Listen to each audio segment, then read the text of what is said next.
Bismillahirrahmanirrahim. Assalamualaikum warahmatullahi wabarakatuh. Alhamdulillahi ala ihsani wa syukru lahu ala taufiqihi wa amtinani. Asyhadu an la ilaha illallah wahdahu la syarika lahu ta'ziman li sya'ni. Wa asyhadu anna Muhammadan abduhu wa rasuluh da'ila ridwani. Allahumma salli alaihi wa ala alihi wa ashabihi wa ikhwani. Hadirin hadirat yang dirahmati Allah Subhanahu wa taala, di antara indahnya Islam yaitu lengkap ya. Al-yauma akmaltu lakum dinakum. Allah turunkan agama yang lengkap. Dan ini tidak akan kita dapati dalam agama-agama yang lain. Sampai begitu lengkapnya masalah pertemanan pun diatur dalam Islam. Kemudian juga di antaranya luasnya rahmat Allah Subhanahu wa taala. Allah tidak menjadikan pahala, ladang pahala sebagai modal kita di akhirat hanya pada perkara-perkara yang mungkin terasa berat atau terasa sulit. Bahkan ladang pahala juga pada perkara-perkara yang menyenangkan. Ya, di antara ladang pahala tersebut adalah dengan berteman dengan teman yang soleh, merupakan salah satu ladang pahala. Oleh karenanya ketika sebagian ulama membahas tentang hadis 7 golongan yang Allah naungi pada hari kiamat tatkala matahari dalam jarak 1 mil, Allah menyebutkan 7 atau Rasulullah SAW menyebutkan tentang 7 amalan-amalan yang berat. Ya, tentu yang pertama imamun adil, imam yang adil ini sangat berat. Kemudian syabun nasya'a fi ibadatillah, anak muda yang tumbuh dalam ketaatan, ini pun belum tentu bisa kita jalanin. Betapa banyak di antara kita yang dapat hidayah belakangan. Kemudian yang ketiga, rajulani tahabba fillah ijtama'a alaihi wa tafarraqa alaihi. 2 orang yang bersahabat karena Allah, bertemu karena Allah, berpisah karena Allah. Yang keempat, rajulun qalbuhu mu'allaqun bil masajid. Seorang yang qalb itu jantungnya seakan-akan digantung di masjid, artinya dia selalu ingin balik ke masjid, rindu ingin ke masjid, dan ini pun tidak gampang. Betapa banyak orang melangkahkan kaki ke masjid dengan berat. Ya, bukan dengan kerinduan, bukan dengan semangat meskipun ke masjid. Yang kelima, lebih susah lagi, rajulun da'athu imra'atun dzatu mansibin wa jamalin faqala ini akhafullah. Seorang laki yang dirayu oleh wanita cantik dan kaya raya. Saya rasa kita enggak pernah mengalami itu. Mungkin yang ngerayu cantik tapi jelek, atau kaya raya tapi jelek, cantik atau miskin ya. Ini dirayu udah cantik, kaya raya, dan dia yang memulai, ternyata dia berkata ini akhafullah, aku takut kepada Allah. Yang keenam juga sulit, apalagi di zaman sekarang. Rajulun tasaddaqa bi yaminihi fa akhfaha hatta la ta'lama shimaluhu ma tunfiqu yaminuhu. Seorang yang berinfak dengan tangan kanannya, dia sembunyikan sampai tangan kirinya tidak tahu apa yang diinfakkan oleh tangan kanannya. Yaitu dia berusaha menyembunyikan amal sebisa-bisanya sampai digambarkan sebagian tubuhnya tidak tahu apa yang dilakukan oleh sebagian tubuh yang lain. Karena tangan kanan dan kiri selalu berdekatan. Apapun kegiatan tangan kanan, tangan kiri tahu. Tapi ketika sedekah, tangan kiri tidak tahu, padahal dekat sekali. Ini juga sulit zaman sekarang, di mana orang suka publish amal solehnya. Sedikit-sedikit, hai guys, umroh, hai guys, dakwah, hai guys, ya. Jalan sama istri, hai guys, ini contoh suami soleh, hai guys. Semua amal soleh lagi berbagi sama orang tua, publish, sehingga ini pun sulit. Yang terakhir, rajulun dzakarallah khalian fa fadat ainah. Seorang yang bersendirian diingat Allah kemudian dia menangis ya. Mengingat keagungan Allah tentang hari kiamat, tentang dosa-dosanya. Sebenarnya mengatakan di antara 7 amalan ini yang bonus tuh yang nomor 3. Rajulani tahabba fillah ijtama alaihi wa tafarraqa alaihi. Berteman karena Allah itu menyenangkan ya. Temu karena Allah, saling mengingatkan, saling bahu-membahu, saling membantu, saling menasihati. Ini bonus, artinya harusnya tidak sulit ya. Meskipun ada konsekuensinya, tapi ini menyenangkan. Namun ternyata disejajarkan dengan amalan-amalan yang hebat. Hal ini kenapa? Karena saling mencintai dalam Islam sangat diperhatikan. Persatuan sangat diperhatikan ya. Makanya semua perkara yang bisa menimbulkan perselisihan semuanya diharamkan. Ghibah, sukhriyah, merendahkan, mengejek, suudzon ya. Semua perkara ya, melambat di atas lamaran orang lain, membeli atas pembelian orang lain, bisik-bisik bertiga, 2 orang yang satu tidak diajak, semua perkara yang menimbulkan perselisihan semuanya diharamkan. Dan semua yang menimbulkan kasih sayang semuanya dianjurkan. Salam ya. Kata Nabi sallallahu alaihi wasallam, "La tadkhulul jannata hatta tu'minu, wa la tu'minu hatta tahabbu." Kalian tidak akan masuk surga sampai kalian beriman, dan kalian tidak beriman sampai kalian saling mencintai. Awala adullukum ala syai'in idza fa'altumuhu tahabbtum.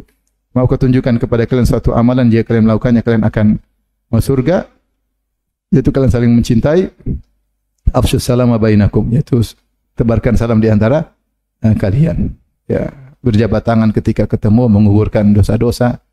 Dianjurkan untuk sholat berjamaah, saling bertemu satu dengan yang lainnya. Padahal kalau sholat di rumah lebih khusyuk. Tapi kenapa dianjurkan? Agar bersosial.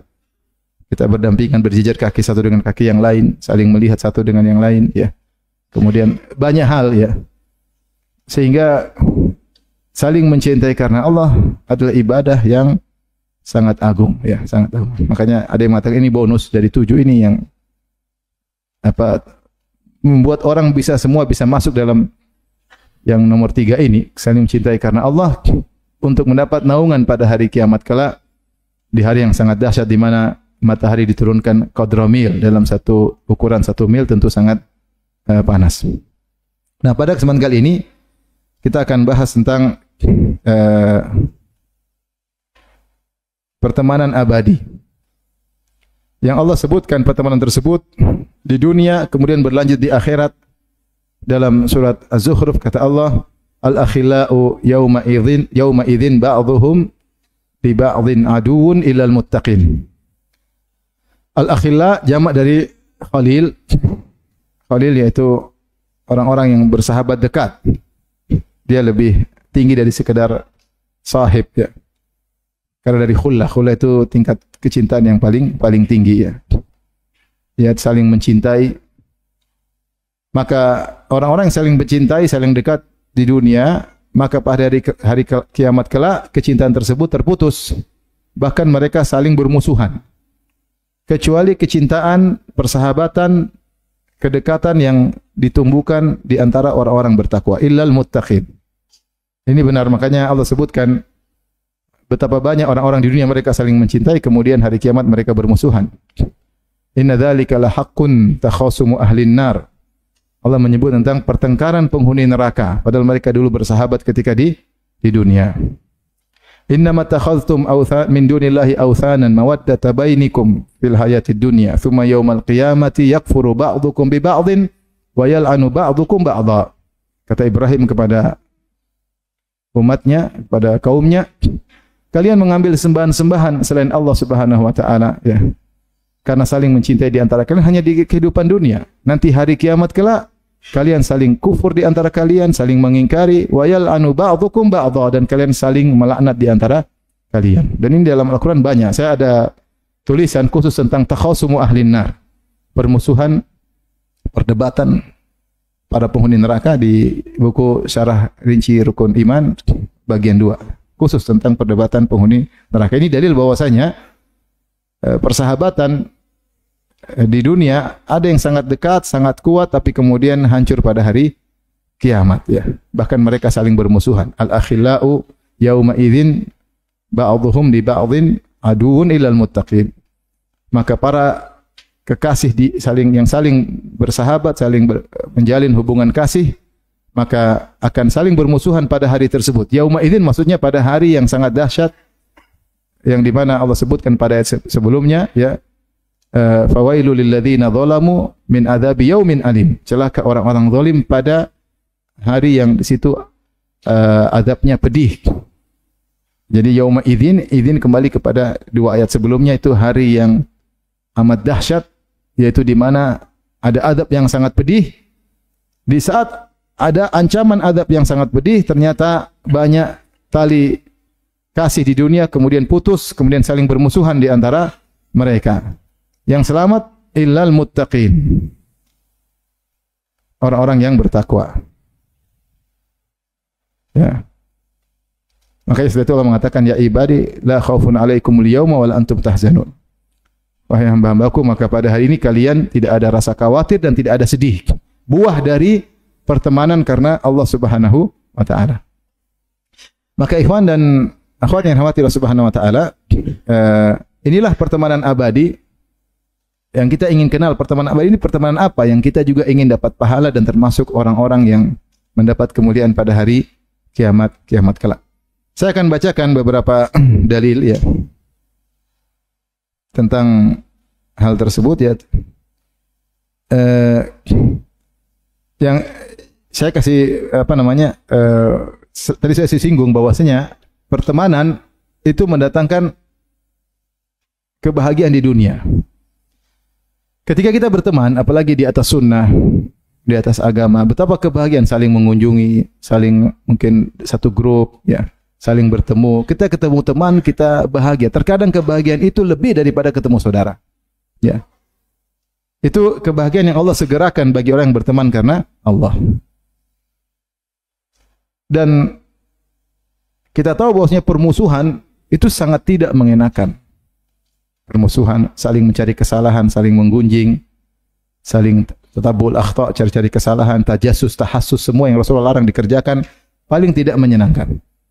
Makanya betapa kaum Ansar mereka menghargai benar-benar namanya persatuan karena mereka sebelumnya mereka bermusuhan sampai 120 tahun antara suku Al-Aus dan suku Al-Khazraj. Allah mengatakan, "Wadhkuru ni'matallahi 'alaikum idh kuntum a'da'an fa'alafa baina qulubikum fa asbahtum bi ni'matihi ikhwana." Dan ingatlah ya atas nikmat yang Allah berikan kepada kalian wahai kaum Ansar, suku Al-Aus, suku Khazraj, yaitu nikmat persatuan, nikmat persahabatan. Idh kuntum a'da'an, dulu kalian saling bermusuhan. Padahal mereka bersaudara, satu darah, satu kembali kepada seorang namanya Qailah, maka mereka dikenal Banu Qailah. Namun mereka bermusuhan sampai 120 tahun. Sampai terakhir perang Bu'ath, maka habis-habisan mereka.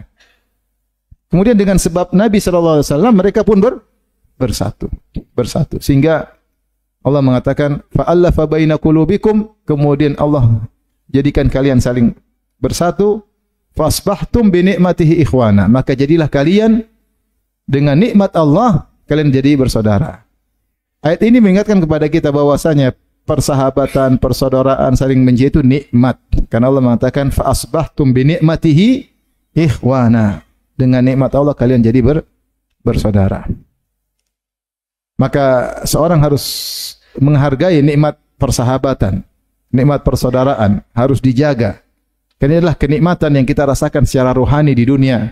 Belum manfaat yang kita akan dapatkan di akhirat. Tadi ayat-ayat yang tadi saya sebutkan belum dalil-dalil dari Al-Quran, dari Sunnah. Bagaimana manfaat persahabatan karena Allah. Ya. Luar biasa, ibadah yang sangat agung. Di antaranya ayat tadi. Ya ibadi, ya, wahai hamba-Aku, kalian tidak perlu takut pada hari ini dan kalian tidak perlu bersedih. Kenapa? Karena pertemanan kalian terus berlanjut. Ilal muttaqin, kecuali orang yang bertakwa. Kemudian juga misalnya dalam ayat yang lain ketika penghuni neraka berkata, "Fama lana min syafi'in wala sadiqin hamim." Tidak ada yang beri syafaat bagi kami dan juga tidak ada teman dan juga kerabat. Ya ini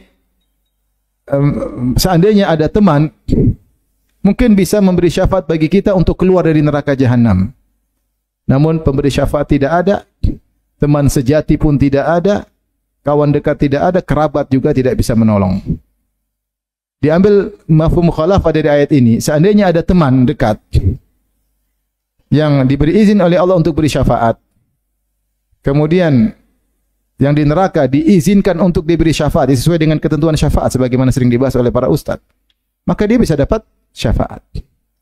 Oleh karenanya diriwayatkan Ali bin Abi Thalib ketika membaca ayat ini beliau berkata radhiyallahu anhu, "Alaikum bil ikhwan. Alaikum bil ikhwan fa innahum uddatud dunya wa uddatul akhirah. Ala tasma' ila qauli ahli an-nar fama lana min syafi'in wala sadiqin hamim." Ya. Hendaknya kalian mencari teman. Ya. Karena mereka adalah aset dunia maupun aset akhirat ya.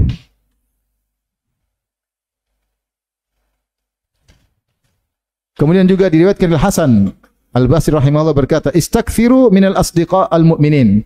Perbanyaklah teman-teman dari kalangan kaum mukminin. Fa inna lahum syafa'atan yaumal qiyamah, karena mereka punya hak untuk memberi syafaat pada hari kiamat kelak. Tentunya bukan berarti kita berusaha di teman-teman soleh, kita sendiri enggak soleh, enggak ya. Karena syafaat harus mengikuti aturan. Allah kasih izin kepada syafi' dan kemudian al-masyfu' lahu. Dua-duanya harus diberi izin. Dan Allah tidak beri izin syafaat kecuali kepada orang yang Allah ridhai. Datang dalam hadis Rasulullah bersabda, perhatikan sini bagaimana ternyata teman dekat itu manfaatnya bukan cuma di dunia. Dunia dia tolong kita saling curhat, saling bahu-membahu. Di akhirat juga. Kata Nabi SAW hadis yang sahih, "Idza khalasa al-mu'minuna minan nar wa aminu."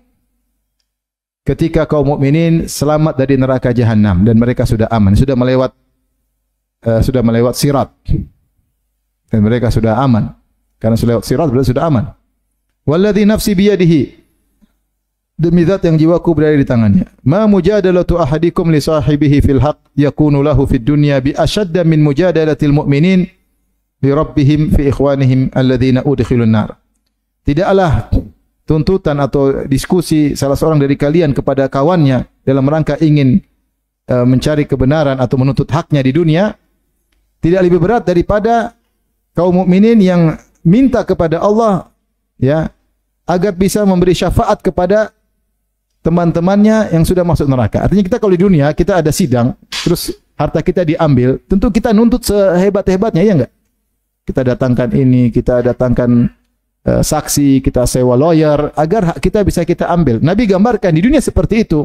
Kalian berusaha semaksimal mungkin untuk mengambil hak kalian. Nah, ini tidak lebih kencang daripada ketika orang-orang mukminin sudah selamat, kemudian mereka minta kepada Allah, minta dan minta dan minta agar diberi izin memberi syafaat bagi teman-temannya yang sudah masuk neraka. Maka mereka berkata, yaqulun, Rabbana ikhwanuna kanu yusalluna ma'ana. Ya Allah, teman-teman kami dulu, mereka salat sama kami. Tapi di neraka. Ada enggak orang salat masuk neraka? Adalah, ini dalilnya di antaranya. Sampai disebutkan bahwasanya api neraka tidak makan bekas sujud. Ya berarti itu salat tapi masuk apa? Neraka. Ya mungkin dia salat tapi dia mulutnya kotor, dia zalimi orang. Mungkin. Kanu yusalluna ma'ana. Mereka dulu salat bareng kami. Wa yasumuna ma'ana. Mereka juga puasa bareng kami. Puasa bareng-bareng, buka bersama, tapi di neraka qadarullah. Bahkan lebih parah daripada itu. Wa yuhujjuna ma'ana, mereka juga haji sama kami, satu travel padahal. Sama-sama visa percepatan. Satu travel, subhanallah. Yahujjuna ma'ana, sama-sama haji. Memang kalau haji pasti masuk surga kan enggak ada yang tahu. Bahkan di antara cerita yang menyedihkan, ada seorang dia berhaji sampai 3 kali. Subhanallah, ini namanya takdir ya. Berhaji 3 kali haji. Meninggal bunuh diri. Ya, maksudnya haji bukan jaminan. Yang penting ma ba'dal hajj, setelah itu bagaimana? Atau hajinya bagaimana prosesnya? Qadarullah ya.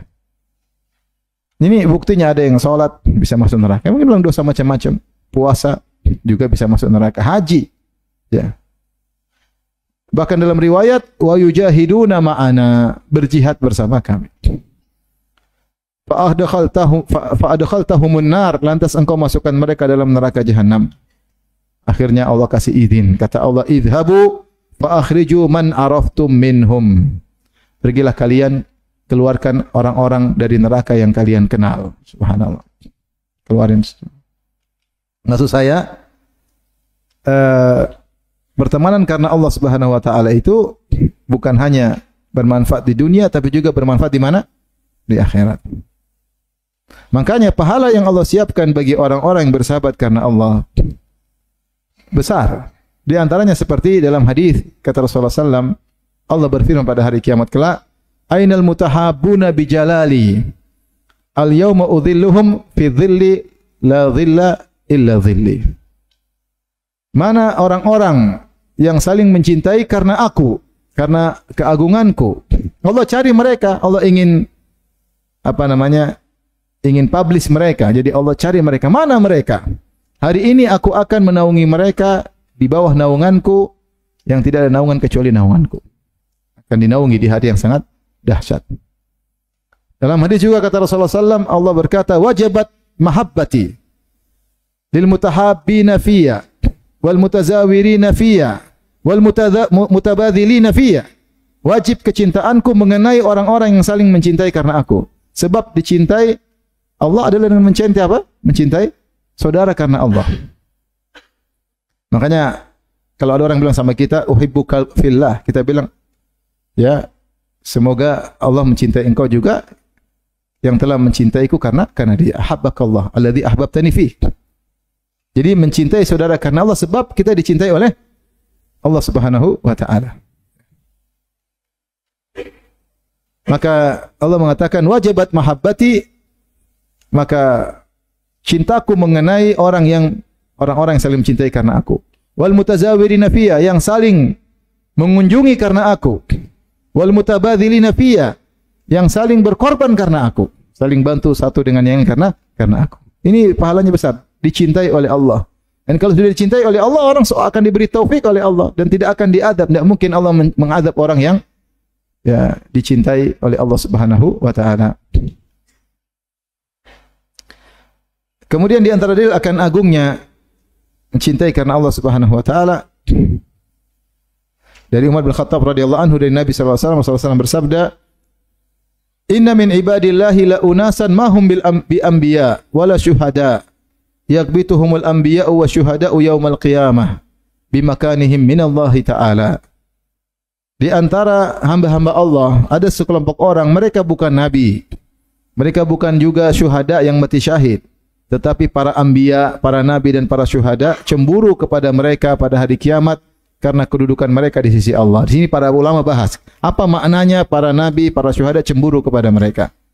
Intinya ada dua tafsiran yang kuat, ya. Ada yang menafsirkan yaitu yastahsinun, mereka menganggap luar biasa ini kok dapat posisi yang bagus, ya. Gara-gara mereka saling mencintai karena Allah. Artinya mereka mendapatkan kedudukan yang mulia dari amal yang tidak, artinya amal saling mencintai. Ada yang mengatakan yakbituhum, maksudnya bukan berarti para nabi di bawah, enggak, mereka tetap tinggi, tapi mereka kepingin dapat seperti seorang terkadang sudah punya mobil mewah, tiba-tiba lihat orang pakai sepeda, enak juga pakai sepeda gitu, kira-kira gitulah. Bukan berarti sepeda lebih bagus daripada mobil, tapi pengen juga punya sepeda kayak gitu. Artinya intinya mereka mendapat ganjaran yang hebat. Apakah dianggap baik oleh para nabi dan para syuhada, atau para nabi dan syuhada pingin punya juga seperti itu, menunjukkan mereka telah mendapat ganjaran yang luar biasa. Ya. Makanya para sahabat bertanya, manhum? Ya Rasulullah, tukhbiruna manhum? Siapa mereka itu yang dicemburu oleh para nabi dan para syuhada? Kata Nabi SAW, hum qaumun tahabbu biruhillah ala ghairi arhamin bainahum wala amwalin yata'atawnaha. Mereka adalah kaum yang saling mencintai karena Allah, bukan karena ada hubungan kerahiman, dan juga bukan karena harta yang mereka di antara mereka. Ya. Wallahi inna wujuhahum lanur. Ketahuilah bahwasanya wajah mereka adalah cahaya. Wa innahum ala nurin, dan mereka juga berada di atas cahaya. La yakhafuna idza khafan nas. Mereka tidak takut pada hari tersebut ketika orang-orang ketakutan. Wala yahzanuna idza hazinan nas. Dan mereka tidak sedih ketika orang-orang sedang bersedih pada hari tersebut. Kemudian Rasulullah membacakan firman Allah, ala inna awliya Allahi la khaufun alaihim wala hum yahzanun. Ketahuilah bahwasanya wali-wali Allah tidak ada kekhawatiran bagi mereka dan tidak ada kesedihan bagi mereka. Hadis disahihkan oleh Syekh Albani rahimahullahu taala. Dalam hadis riwayat Tirmidzi dari Muadz bin Jabal radhiyallahu anhu, beliau berkata, sami'tu Rasulullah sallallahu alaihi wasallam yaqul, aku mendengar Rasulullah sallallahu bersabda. Qala Allah azza wa jalla, Allah Subhanahu wa taala berfirman, al-mutahabbuna fi jalali lahum manabir min nur yaqbituhumun nabiyyuna wasyuhada. Orang-orang saling mencintai karena Allah Subhanahu wa taala. Mereka memiliki mimbar-mimbar yang terbuat dari cahaya yang dicemburui oleh para nabi dan para syuhada. Ini menunjukkan mereka mendapatkan kedudukan yang agung, ya. Sampai hadis yang masyhur ketika ada seorang, inna rajulan zara akhan lahu fi qaryatin ukhra, ada seorang berjalan menuju temannya di negeri yang lain, kampung yang lain, ya, fa arsadallahu ala madrajihi malakan, maka Allah kirim malaikat nunggu dia, tongkrongnya dia lewat, akhirnya dalam bentuk manusia. Ketika dilihat orang malaikat itu bertanya, "Aina turid? Kemana kau hendak pergi?" Kata dia, "Uridu akhan li fi hadhil qaryah." Saya ingin jenguk saudaraku di kampung ini. Kemudian malaikat bertanya, "Hal laka min ni'matin tarubbuha alaihi atau tarubbuhu alaiha?" Apakah kau ke sana karena urusan duniawi, itu ada usaha atau ada ternak atau ada kebun yang kau mau cek sama dia? Kata dia, "Enggak ada, illa anni ahbabtuhu fillah." Saya cuma jenguk dia, tengok dia karena saya cinta dia karena Allah. Maka malaikat berkata, "Fa inni Rasulullah ilaik." Sungguhnya aku adalah utusan Allah untuk engkau. Annallah ahabbaka kama ahbabtahu fi. Allah telah mencintaimu karena kau telah mencintainya karena siapa? Karena Allah Subhanahu wa taala. Tapi ini dalil-dalil tentang mencintai karena Allah betapa agungnya. Tapi apa makna mencintai karena Allah? Sungguhnya persahabatan relasi sebelum Nabi datang sudah ada di antara para sahabat ketika mereka di zaman jahiliyah. Persahabatan banyak, semua karena duniawi, karena sama-sama satu suku, sama-sama kabilah, karena sama-sama satu kerjaan, sama-sama satu hobi. Makanya kita dapati bagaimana dulu misalnya Abdurrahman bin Auf radhiyallahu anhu dulu bersahabat sama Umayyah bin Khalaf. Mereka sahabat dekat, mungkin sama-sama pedagang. Sampai ketika Umayyah bin Khalaf, ketika perang Badar, Abdurrahman bin Auf sudah bawa beberapa baju-baju perang, ghanimah, ya, untuk dia dapat. Ya. Kemudian berkata Umayyah bin Khalaf, "Wahai Abdurrahman bin Auf, ngapain urusin dengan baju-baju perang? Lebih baik kau tangkap saya. Kalau kau tangkap saya, nanti tebusannya banyak." Nah ini Abdurrahman bin Auf buang itu baju-baju perang, musuh, kemudian dia tangkap Umayyah. Karena mereka saling mengenal. Dibawalah Umayyah bin Khalaf bersama anaknya, kalau tidak sama Ali, dibawa. Ini tawanan dua, ini lumayan kalau ditebus sama orang Mekah, banyak duit nih. Tahu-tahu Bilal lihat. Bilal nih yang dulu disiksa oleh Umayyah bin Khalaf. Yang disiksa, digeret, diputar di kota Mekah, di bawah terik matahari. Yang disuruh bilang syirik, dia bilang ahadun ahad. Allah Maha Esa, Allah Maha Esa. Maka Bilal lihat, kata Bilal, Umayyah bin Khalaf, Rasul kufur, Umayyah bin Khalaf, gembong kekufuran. Mana jautu in naja. Saya tidak akan selamat kalau dia selamat. Maksudnya Bilal mengatakan, saya mati atau dia yang mati. Kata Bilal, ya Bilal, ini tawanan saya. Kata Bilal, saya selamat, saya mati atau dia yang mati. Maka dia panggil, wahai kaum Ansor, dia panggil para sahabat. Ada gembong kekufuran di sini. Akhirnya Abdurrahman bin Auf bawa lari, lari, yuk. Maksudnya jangan dibunuh, ini tawanan, nanti tebusannya banyak. Dibawa lari oleh siapa? Abdurrahman bin Auf. Akhirnya anaknya pertama korban, tinggal Umayyah bin Khalaf. Tapi Khalaf orangnya gemuk, susah dibawa lari. Akhirnya datanglah para sahabat. Abdurrahman ingin menyelamatkan Umayyah bin Khalaf, maka dia pun suruh Umayyah dibawa, kemudian dia tutup, ternyata ditikam dari bawah. Akhirnya mati. Kata Abdurrahman, ya Bilal, baju perang enggak dapat, amanan juga enggak dapat. Tapi saya cuma ingin sampaikan bahwasanya mereka dulu bersahabat. Abdurrahman bin Auf sama siapa? Umayyah bin Khalaf. Sahabat kenapa? Sama-sama pedagang. Sama disebut dalam hadis ketika Sa'ad bin Mu'adz radhiyallahu anhu datang sebelum Nabi berhijrah, datang untuk melaksanakan tawaf dari Madinah datang ke Mekah. Siapa yang temani? Umayyah bin Khalaf, karena Sa'ad bin Mu'adz kalau datang ke Madinah dia biasanya ke Mekah, biasanya nongkrong di rumahnya Umayyah bin Khalaf. Persahabatan. Persahabatan seperti ini sudah ada karena nasab, karena hobi, karena kerjaan. Tapi ketika Rasulullah datang, Rasul ajarkan yang baru sallallahu alaihi wasallam. Ada namanya persahabatan baru yang belum dikenal sebelumnya, yaitu persahabatan karena Allah, bukan karena dunianya. Tadi kata Nabi sallallahu alaihi wasallam, bukan karena arham, bukan karena kerahiman, bukan karena kabilah, bukan karena pekerjaan, wala ala amwal yata'atawnuhu saling yang mereka yata'atawnaha, bukan karena harta yang mereka saling beri satu dengan yang lain, tapi benar-benar karena Allah Subhanahu wa taala. Itu yang disebut dengan cinta karena Allah, bukan karena apapun. Kita dekat dengan dia, kenapa? Dia bertakwa atau dia soleh, kita senang sama dia. Mungkin karena kesolehannya, mungkin karena rajin ibadah, mungkin karena kejujurannya, mungkin karena dia donatur, sering menyumbang karena Allah. Ini orang melakukan amal soleh, kita cinta sama dia. Bukan karena kita ingin dapat duit dari dia. Bukan. Bukan ada udang di balik batu. Benar-benar murni karena dia cinta kepada Allah, maka pun saya mencintainya. Dan di antara doa Nabi, Allah masyaAllah hubbak wa hubba man yuhibbuk. Jadikanlah aku mencintai orang yang mencintaimu. Inilah pertemanan karena Allah. Seperti dikatakan ada Majnun Laila berkata, amuru ala diyari diyara Laila uqabbila dzal jidari wa dzal jidari wa ma hubbud diyari syaghafna qalbi walakin hubbu man sakana diyara. Aku melewati kampungnya si Laila. Ini cinta tidak kesampaian. Aku pun mencium tembok-tembok di sana, rumah-rumah orang aku cium ya.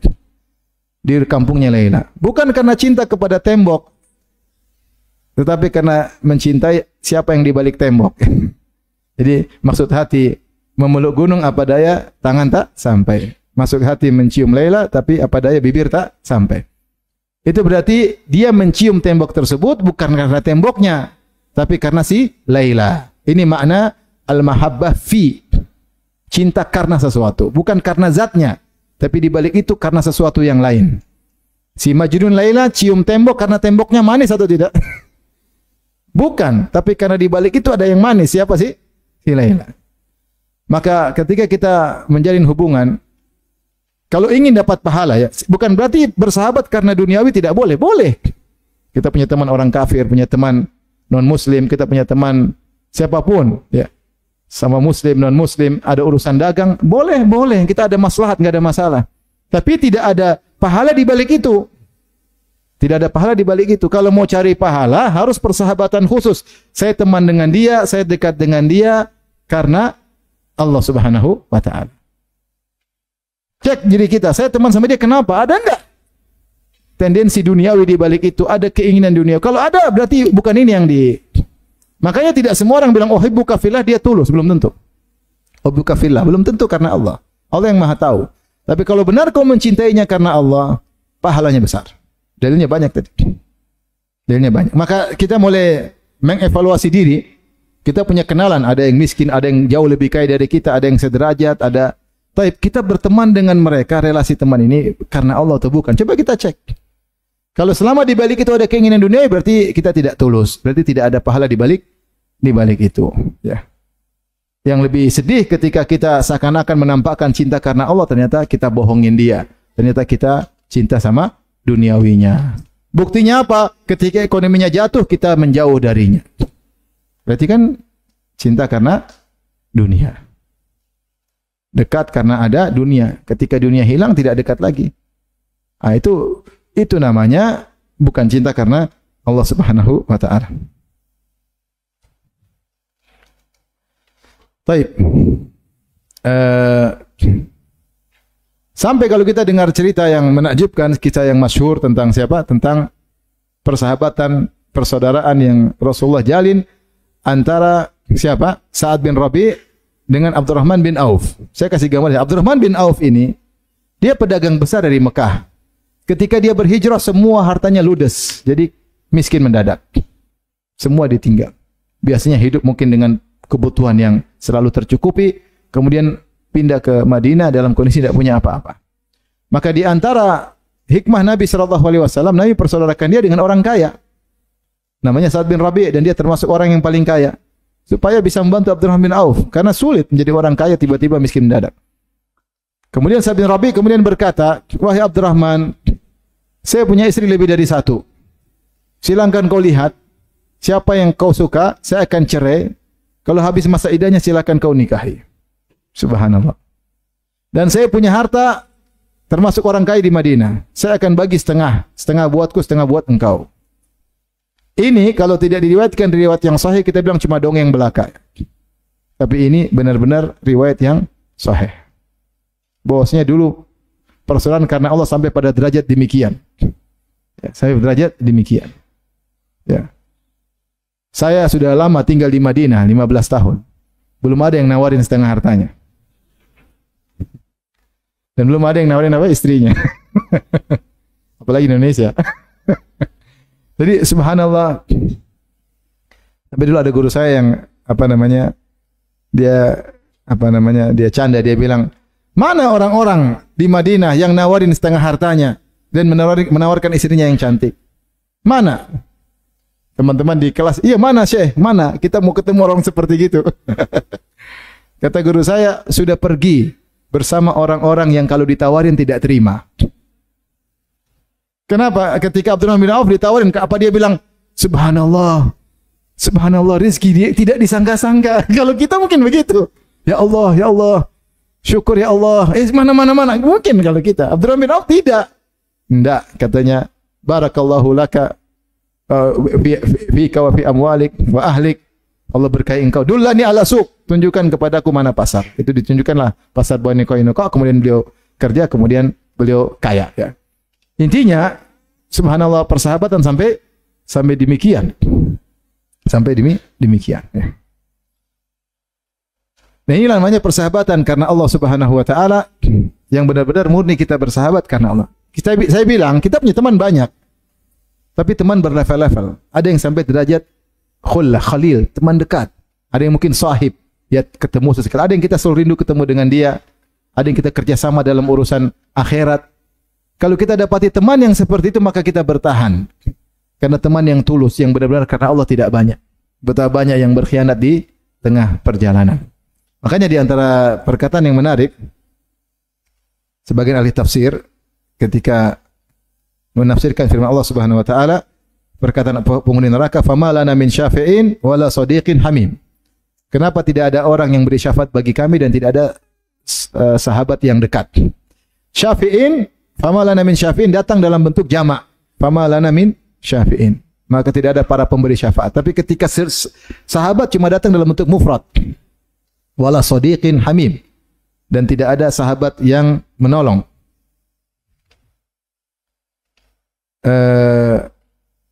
Dikatakan jumi'a syafi' li kathrati syafi'in. Kalau pemberi syafaat banyak. Wa wuhida siddiqu li qillatihi. Tetapi shadiq datang dalam bentuk mufrad atau tunggal karena sahabat yang tulus cuma sedikit.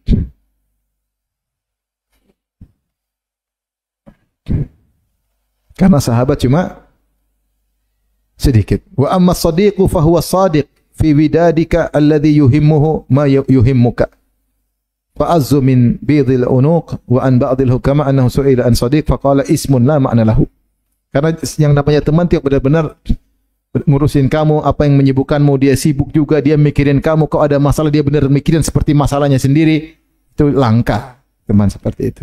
Sampai ada seorang yang bijak ditanya, apa makna shadiq? Dia bilang itu cuma nama, tidak ada hakikatnya. Karena tidak ada. Maksud saya kalau kita punya teman, benar-benar kita jalin pertemanan karena Allah, kita benar-benar seperti saudara, kita perhatian agar pahala semakin apa? Semakin besar. Tentu tidak semua teman seperti itu ya. Tidak semua teman seperti itu, karena teman kita tidak mampu berteman dengan seluruh orang kemudian menunaikan hak mereka, tidak mampu. Kita punya keterbatasan. Tapi teman itu ada level-level. Teman-teman yang kita dapati bekerja sama, menasihati kita, sayang sama kita, ingatkan kita pada akhirat, pegang erat-erat. Teman-teman yang salihin. Siapa teman-teman tersebut yang setelah kita mengenal dia, kita semakin dekat dengan Allah. Ini ciri-ciri teman yang saleh. Makanya Rasulullah SAW suruh selektif dalam memilih teman. Kata Rasulullah SAW, "Al-mar'u ala dini khalilihi." Seorang tergantung agama kawan dekatnya. Falyanzur ahadukum man yukhalil. Maka hendaknya salah seorang dari kalian menyelektif, pilih-pilih siapa yang mau dijadikan kawan dekatnya. Nah, ciri kawan yang berhak untuk kita jadikan kawan karena Allah adalah yang kalau kita dekat dengan dia, kita evaluasi diri kita, ternyata kita menjadi lebih dekat dengan Allah Subhanahu wa taala. Rasulullah juga bersabda, "Wala tuhsahib illa mu'minan." Jangan kau berteman kecuali dengan apa? Orang-orang yang beriman. Dan berteman dengan orang soleh berkah. Contoh, kisah tentang 3 orang, cerita masyhur, 3 orang yang terjebak dalam apa? Dalam goa. Tahu kisahnya kan?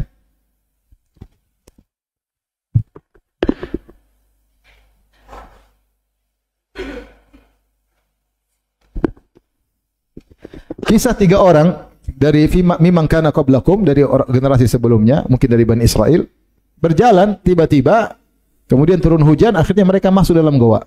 Allah takdirkan ada batu yang jatuh kemudian menutup pintu goa. Akhirnya mereka bertiga doa dengan tawasul amal soleh mereka. Yang satu bertawasul dengan berbakti kepada orang tua. Kemudian berkata, Allahumma in kuntu fa'altu dzalik li ibtigha wajhik fafruj anna ma nahnu fih. Ya Allah, kalau aku berbakti kepada orang tua karena Engkau ya Allah, maka berilah kami bukalah pintu goa. ternyata baru terbuka sedikit. Mereka sudah bisa lihat langit tapi belum bisa keluar. Sudah oksigen sudah masuk. Ya. Satu lagi berdoa. Ya Allah, dulu saya punya sepupu perempuan yang sangat saya cintai. Akhirnya saya ingin dia tidak mau, sampai akhirnya dia butuh uang. Saya kumpulkan emas, kemudian saya kasih. Ketika saya mau menggaulinya, tiba-tiba dia berkata, Ittaqillah ya Abdullah, wa la tafudhal khatam illa bihaqqihi. Wahai fulan, bertakwalah kepada Allah. Jangan kau melakukan hubungan kecuali dengan haknya. Maka saya pun meninggalkan dia. Dan ini sangat luar biasa beratnya ya. Bagaimana seorang bertemu dengan wanita yang dia idam-idamkan selama ini. Tersebut sudah pasrah dan dia sudah tinggal berhubungan, tahu-tahu dibilang bertakwalah kepada Allah.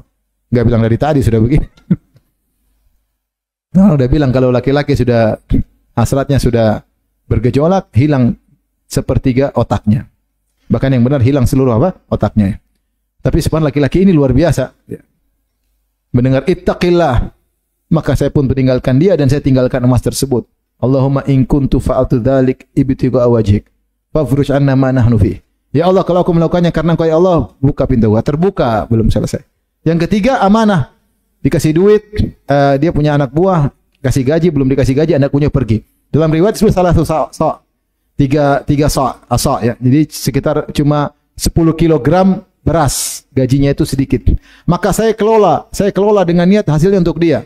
Akhirnya saya kelola bertahun-tahun. Maka menjadi hasil yang banyak. Ada kambing-kambing, ada sapi-sapi, ada onta-onta. Akhirnya dia datang setelah sekian tahun. Dia bilang, ya Abdullah, atini haqqi. Wahai bos, mana gajiku yang dulu?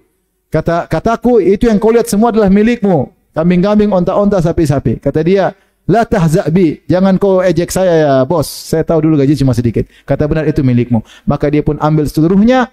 Tidak meninggalkan satu kambing pun rasa terima kasih. Enggak ada. Semua dibawa. Kalau mungkin kita di posisi laki-laki tadi, saya bercanda aja, enak aja, sini. Tapi enggak. Saya ingin melakukannya karena Engkau ya Allah, bukalah pintu. Akhirnya pintu gua terbuka. Ini Allah mentakdirkan 3 orang semua soleh. Seandainya ada satu kurang ajar, keluar enggak dari gua?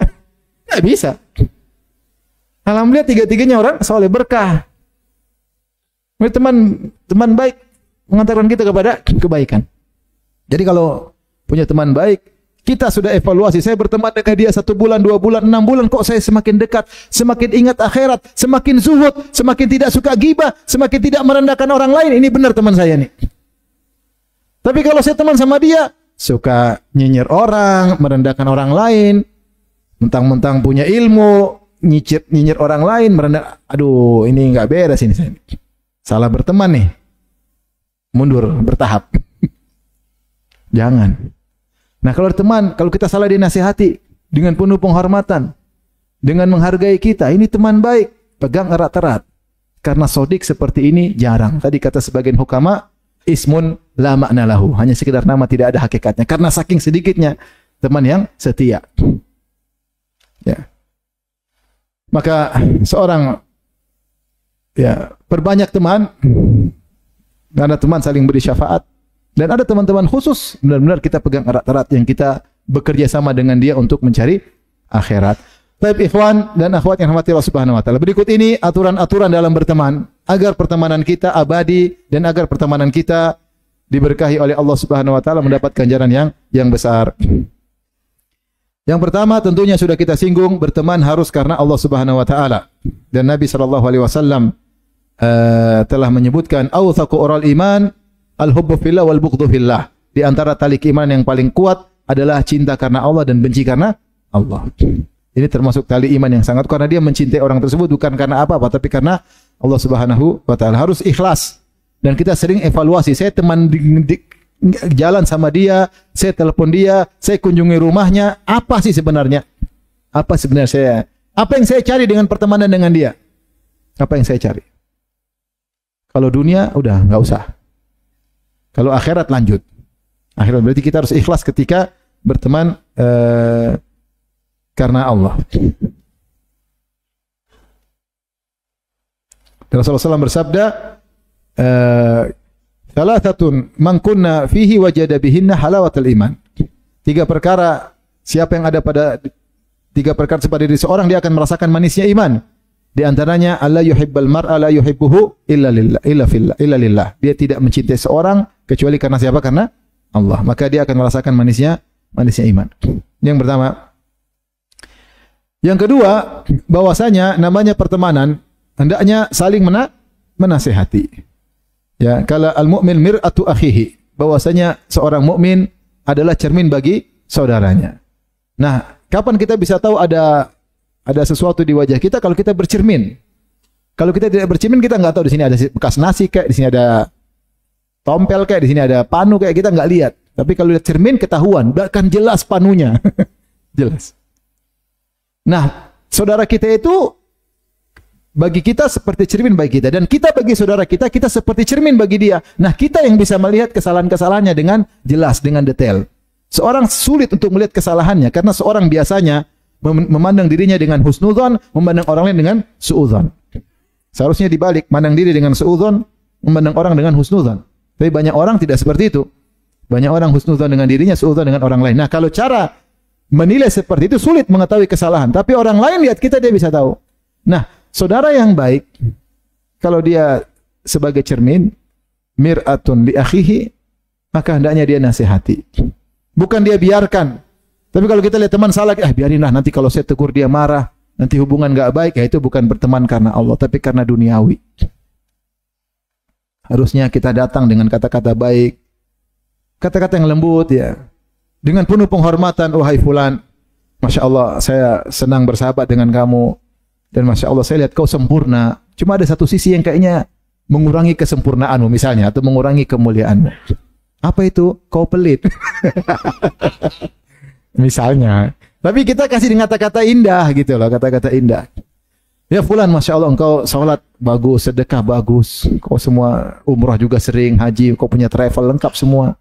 Istrimu 2, anakmu yang lengkap. Cuma kau suka gibah. Kalau engkau enggak gibah, kayaknya kau sempurna. Saya lihat ini kau kurang apa? Kurang pas, mohon maaf, mungkin saya ini penilaian saya aja. Saya gibah semua syar'i enggak. Memang semua gibah syar'i, ada sebagian yang tidak syar'i, berlebihan. Bukankah gibah hukum asalnya haram? Ya.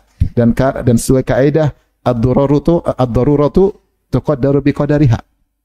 Gibah itu haram seperti makan daging manusia. Kalau kelaparan, kalau sudah berlebihan tidak boleh. Nasihati aja dari hati ke hati. Ah, ini teman yang baik seperti ini, bukan enggak enak. Nah, supaya kita mudah dinasihati, kita juga siap membuka hati, siap dinasihati sehingga orang nasihati kita tuh nyaman. Tapi kalau kau ya dia enggak mau nasihati setelah itu. Setiap kita nasihati kita langsung pak, kamu siapa sih? Belajar di mana sih? Wah, sudah kalau begitu, repot. Emang gelarmu apa? Udah selesai kalau begitu. Mengaji belum bisa bahasa Arab lagi nasihati saya.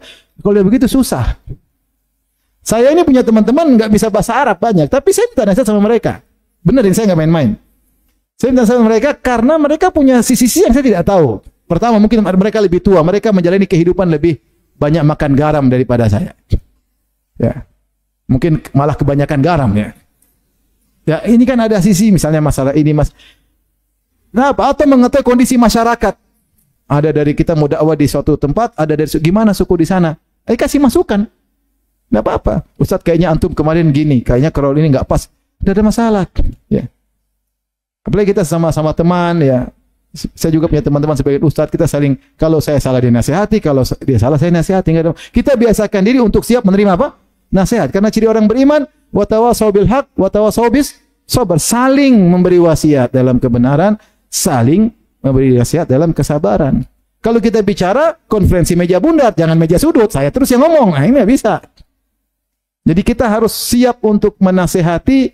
Kalau ada yang kita nasihat, kalau siap juga untuk dinasihati. Siapa saja nasihati kita, mau anak kita, mau istri kita, mau teman kita, jadilah orang yang siap karena kita ini penuh kekurangan. Kita ini siapa? Kita ini siapa? Ilmu cetek, hafalan lupa-lupa.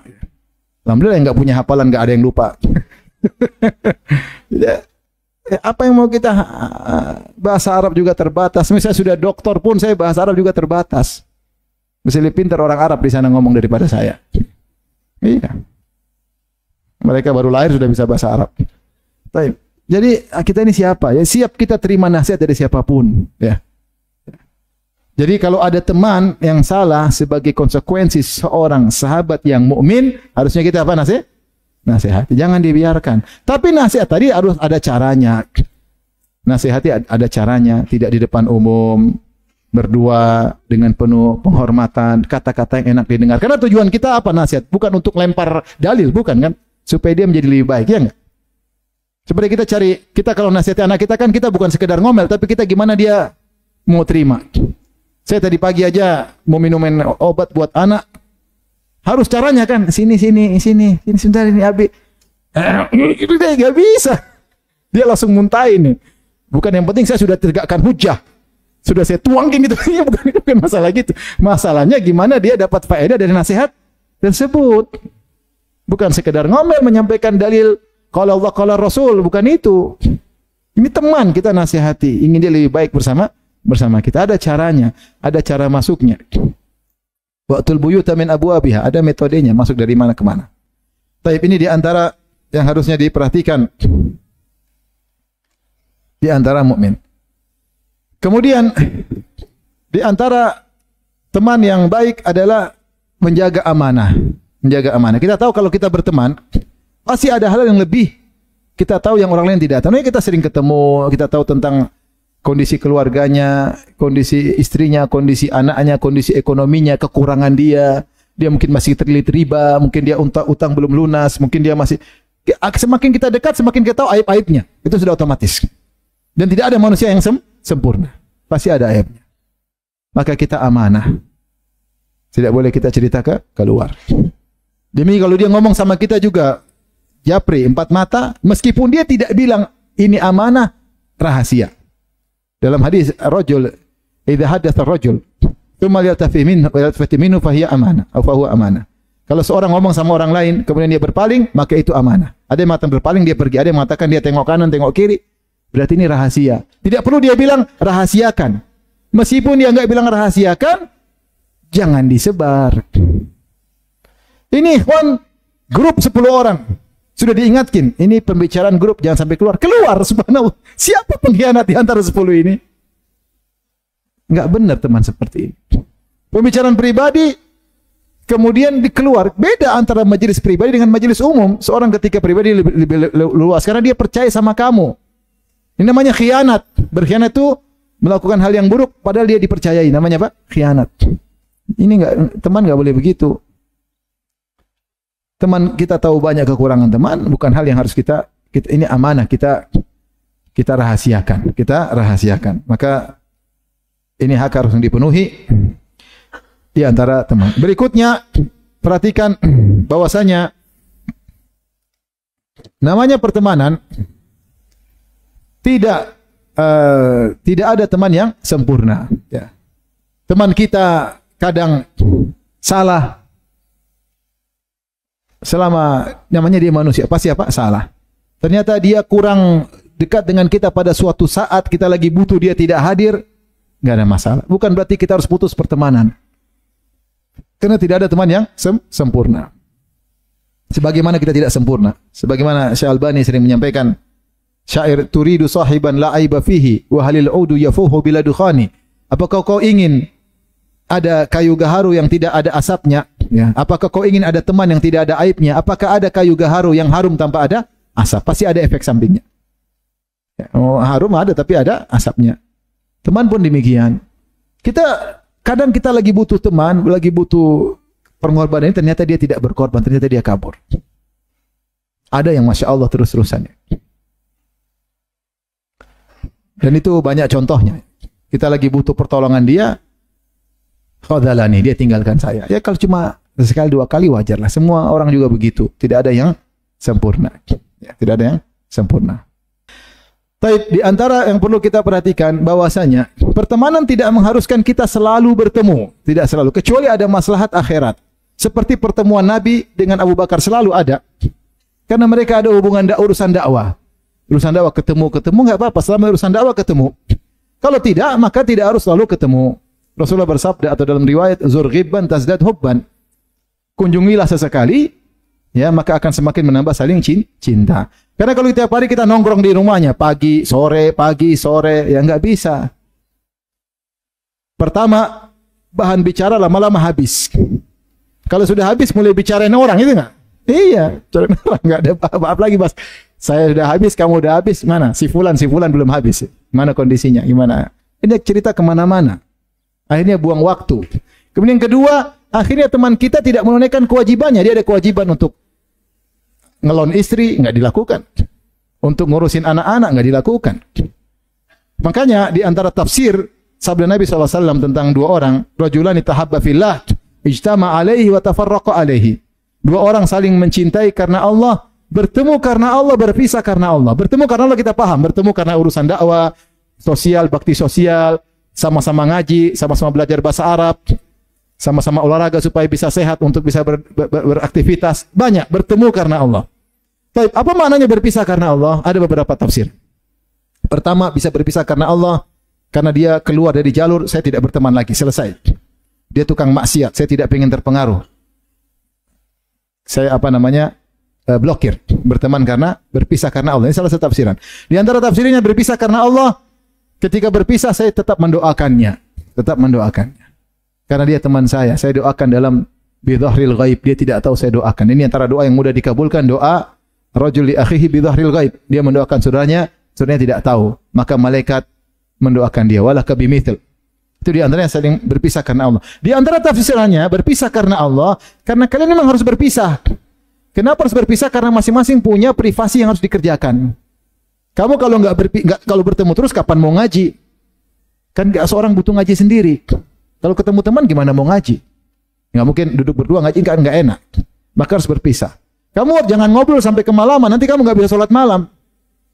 Kamu kalau ngobrol terus nanti gimana? Telepon anak, hubungan dengan anak, bagaimana mau silaturahmi? Maka terkadang kita harus berpisah karena Allah supaya kita bisa menjalankan privasi kita yang juga bernilai ibadah. Sehingga kita bersahabat bukan karena syahwat, bukan karena hawa nafsu, ada aturannya. Ya. Kita misalnya kunjungi rumah ulama. Kita kunjungi rumah dia pada Isya. Ya jangan ngobrol sampai jam 12, kasihan. Ini syekh mau belajar, mau sholat malam, kita ngertilah. Setengah jam makan sudah habis, SMP habis makan pulang. Sudah. Selesai makan apa? Pulang. Jangan lama-lama, karena dia juga butuh belajar, kecuali dia tahan. Tunggu dulu. Dia sudah lihat jam, kita masih terus. Cek gimana? Ini rai gedek, nggak punya malu kayak gini. Udah ngerti jalan. Bismillah. Ada masing-masing punya tugas. Ya. Berpisah karena apa? Allah. Sehingga semua ada kadarnya. Baik. Di antara juga aturan dalam persahabatan karena Allah Subhanahu wa taala. Persahabatan tidak mengharuskan kita mengetahui seluruh rahasia dia. Jangan sampai dia ibu-ibu, kamu kan sahib, teman, masa kau masih ada yang kau sembunyikan?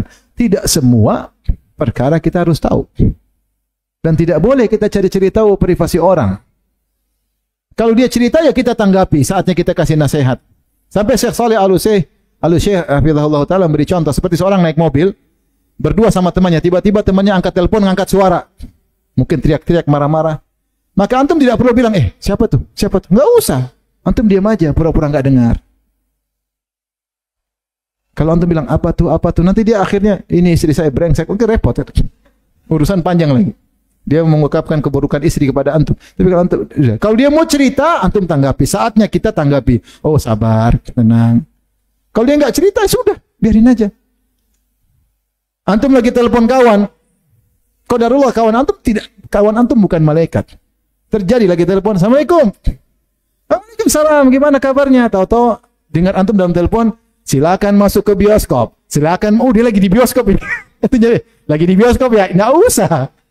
Pura-pura enggak tahu aja. Orang kasihan ya, tidak ya, kalau mau nasihati nanti, tapi maksudnya tidak semua privasi kita harus apa? Kita harus tahu ya. Terkadang kita perlu tagaful, pura-pura enggak tahu karena ada kemaslahatan. Tapi yang paling penting, yang terakhir mungkin saya sampaikan adalah namanya pertemanan perlu pengorbanan. Al-mutabadilina fiyya. Wajib cinta mengenai orang-orang yang saling berkorban karena pertemanan seperti itu. Korban tidak mesti harta. Kalau si kaya punya teman miskin, dia harus ngerti. Saatnya dia bagi pada posisi membantu. Temannya punya kekurangan, dia tafakut, dia cari-cari tahu. Terkadang kita berkorban waktu waktu. Apa kata Nabi sallallahu alaihi wasallam? La an amshi ma'a akhin li fi hajatihi ahabbu ilayya min an a'takifa fi hadzal masjid syahran. Aku jalan menemani saudaraku untuk keperluannya lebih aku sukai daripada iktikaf di masjid ini selama sebulan. Jadi harus ada pengorbanan. Pengorbanan tersebut bisa pengorbanan waktu, pengorbanan energi, dan bisa juga pengorbanan apa? Harta. Ini konsekuensi dari persaudaraan. Ya kalau kita ternyata pelit sama kawan atau tidak berani berkorban waktu, ya ini kawan seperti apa ya? Saya punya kawan-kawan dulu di Madinah, di Indonesia juga banyak. Saya cerita di Madinah ya. Subhanallah, ketika saya di sana, teman-teman orang-orang Arab luar biasa ya. Saya baru tahu ada orang. Jadi saya punya kawan orang Saudi, dia imam masjid. Dia juga tidak kaya ya. Karena saya ya kekurangan mahasiswa lah ya. Kadang saya telepon dia, saya bawa istri ke rumah sakit. Fulan bisa antar saya enggak? Siap. Subhanallah. Dia jemput saya, ngantar ke rumah sakit. Terus dia tungguin. Pulang lagi. Dia juga punya istri, punya anak. Sampai dia yang tawarin. Firanda, nanti kau punya istri datang. Sebelum istri saya datang, saya baru S2. Kau pasti butuh mobil. Saya ajar kau naik mobil. Ajarkan bagaimana cara naik mobil. Akhirnya saya belajar mobil pertama kali sama dia. Saya tidak pernah bisa naik mobil. Setir kiri. Makanya sekarang saya kagok kalau setir kanan. Sampai sekarang belum bisa, belum ahli. Karena saya bisa belajar mobil pakai apa? Setir kiri ya. Seperti di Amerika ya. Seperti Los Angeles. Jadi subhanallah, saya luar biasa, dia sisihkan waktu, nawarin waktu untuk ngajar. Ngajar di dia pakai mobil dia, kemudian kita belajar. Teman-teman yang luar biasa lah, banyaklah hal-hal yang sampai dia pernah bilang ketika saya datangkan istri juga, ada ngantri sewa rumah gratis. Tunggu jatah, dan bisa ngantri sampai 5 bulan, setengah tahun.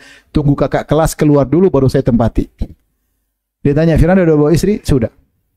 Di mana sekarang tinggal? Numpang. Terus berapa hari? Tenang, ada rumah saudara.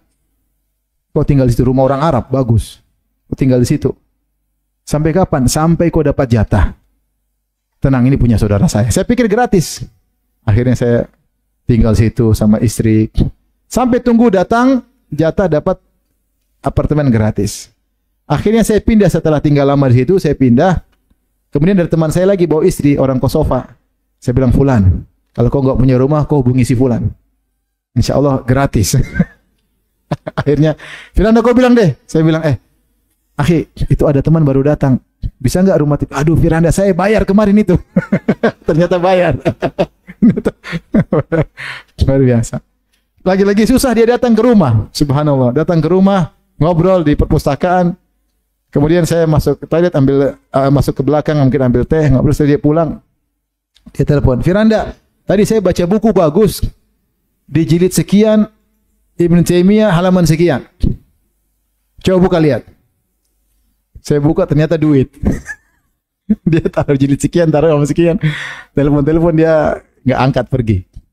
Yang paling menarik, saya sering cerita ini. Suatu hari saya butuh uang, dan ini terakhir saya pinjam uang dari dia ya. Saya butuh uang 4.000 real. 4.000 real itu adalah jumlah yang besar ketika itu, apalagi kita mahasiswa, gaji cuma 850 real per bulan. Jadi kalau 4.000 berapa bulan? Ya sekitar 5 bulan.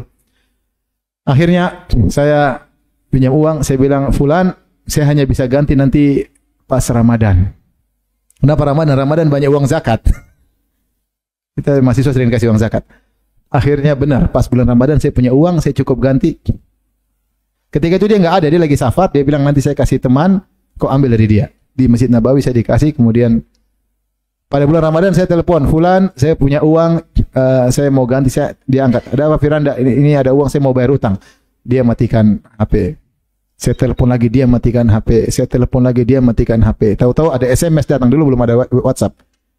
Dia bilang, Firanda, di antara amal soleh yang dicintai oleh Allah adalah membahagiakan saudara. Di antara amal soleh yang dicintai oleh Allah adalah membahagiakan saudara. Kira-kira apa dia yang bilang setelah itu? Hah? Dihalalkan? Kira-kira dia bilang saya halalkan kan? Ternyata bukan gitu dia ngomong. Dia bilang, ini hadiah dari saya. Kalau kau terima, kau bahagiakan saya. Bukan kita bahagiakan dia, bukan. Jadi dia bukan bilang ini hadiah buat, ini adalah saya halalkan agar kau senang. Harusnya kan dia bilang gitu. Tapi ternyata tidak. Dia bilang ini hadiah dari saya. Tolong kau terima. Kalau kau terima hadiah dariku, kau telah menyenangkan saya. Subhanallah. Habis itu saya nggak bisa utang lagi sama dia, malu. Ini sekitar teman-teman aja. Teman-teman banyak. Dulu saya juga pernah mau pulang, mau belikan hadiah buat istri, belikan baju-baju. Saya nggak ada kendaraan di sana. Teman saya orang Libya sangat baik, dia selalu ngantar, siap ngantar. Ketika itu dia lagi safar, dia bilang, Firanda kau tunggu aja keluar di Masjid Nabawi pintu sekian. Nanti saya urusan gampang. Dia nggak bilang kalau dia safar. Saya pikir dia yang datang. Ternyata dia kirim adik kelas. Ini adik kelas termasuk juara Quran ketika di Dubai. Dia hafal Quran, juara, mau nyupirin saya. Subhanallah. Jadi ya itulah namanya pertemanan, itu butuh apa? Pengorbanan, waktu atau uang. Ya, kalau teman-teman aja waktunya pengorbanan kita kabur, ya itu namanya bukan berteman karena Allah. Wallahu ta'ala alam bisawab. Demikian saja atas yang saya sampaikan, kurang lebih atas mohon maaf atas segala kekurangan. Wabillahi taufik. Assalamualaikum warahmatullahi wabarakatuh.